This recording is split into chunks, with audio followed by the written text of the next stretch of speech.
네, 여랑야랑 시작합니다.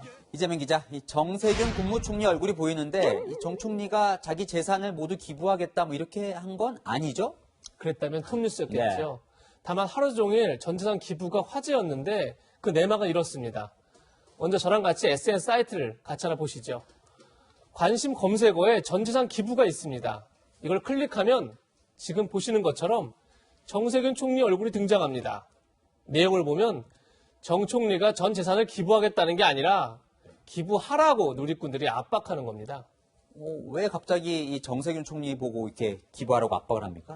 네, 정부는 원래 하위 70% 국민에게만 긴급 재난 지원금을 주려고 했었죠. 네. 그런데 민주당이 압박하면서 결국 100% 전 국민에게 주기로 바꿨는데 대신 민주당은 아주 독특한 조건을 걸었습니다.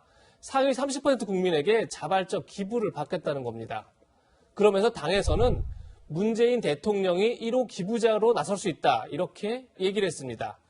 그러자 친문 진영을 중심으로 여당이 정부 발목을 잡더니 이제 대통령까지 이용하느냐 이런 반발심이 커졌고 결국 정세균 총리가 공격 타깃이 된 겁니다. 그러니까 여당 지지자들이 이제 공격을 한다는 건데, 근데 정세균 총리가 기부 아이디어를 먼저 낸 것도 아니잖아요. 어디에선 또 문 대통령이 앞장서서 동의했다, 뭐 이런 보도도 있던데요. 네, 기부 아이디어를 누가 가장 먼저 냈는지는 사실 정확치 않지만 중요한 건 여당이 고집을 부리면서 총선 이후 첫 스텝이 꼬인 건 틀림없는 사실입니다. 그렇다 보니 여당과 그걸 조율하지 못한 정 총리에게 공격이 집중되는 것 같습니다. 저희가 기부 얘기가 처음 나왔을 때 이 국회로 불똥이 튈 거다 이런 이야기를 한 적이 있는데, 실제로 여당 인사들의 이 재산을 누리꾼들이 막 공개를 하고 있더라고요. 네. 기부를 받으려면 여당 의원들 먼저 솔선수범해라 이렇게 하면서 여당 의원들의 재산을 올리고 있는 건데 청와대 국민청원 게시판에는 민주당 의원들의 세비 기부 요청 이런 민원이 올라오기도 했더라고요. 기부를 유도하겠다는 여당 방침을 두고 통합당은 사실상 강제 기부다 그리고 편가르기다 이렇게 비판하고 있습니다. 그것을 기부금이라는 이름으로 돌려받겠다고 하면서 줬다가 뺐으면 엉덩이 굴난다는 이야기도 있지 않습니까? 이런 편법까지 동원하면서. 이것도 궁금한데, 그럼 민주당은 어떻게 이 기부를 유도하겠다는 겁니까?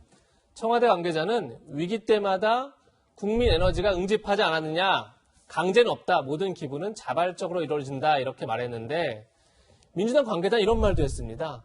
공무원만 해도 100만 명이다.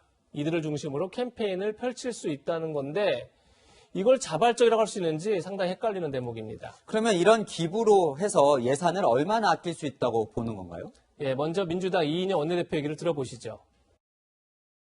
고소득자나 안정적인 소득을 가진 분들이 한 10%에서 20% 가까이는 자발적으로 기부하실 수 있을 거다. 이렇게 실제로 재정적인 어떤 그 갭은 한 1조에서 2조 정도 꽤 나지 않을 것 같다. 지원 대상이 전 국민으로 바뀌면서 늘어난 예산은 3조 6천억 원입니다. 이 중 약 2조 정도를 기부로 환수할 수 있다는 건데 실제 가능할지는 두고 봐야겠죠. 주변에는 돈을 받아서 정부가 아니라 민간에 기부하겠다 이런 분들도 계시더라고요. 오늘의 한마디는 기부도 눈치 봐야 하는 세상 이렇게 정했습니다. 네, 이왕 주기로 한 이상 이 기부를 하나 안 하나 서로 감시하고 눈치 주는 이런 사회 분위기는 없었으면 좋겠습니다. 지금까지 여랑야랑이었습니다.